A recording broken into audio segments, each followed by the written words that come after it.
தினம் பசியாரும் பிள்ளைங்க மனசுல நம்பிக்கை வீசுற அம்மாங்க கண்ணுல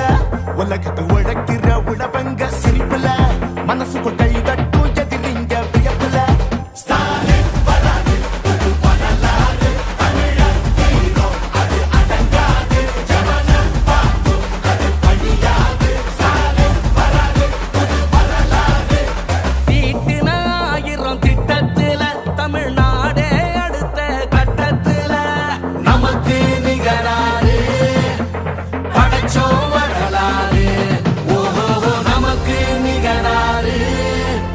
படைச்சோம்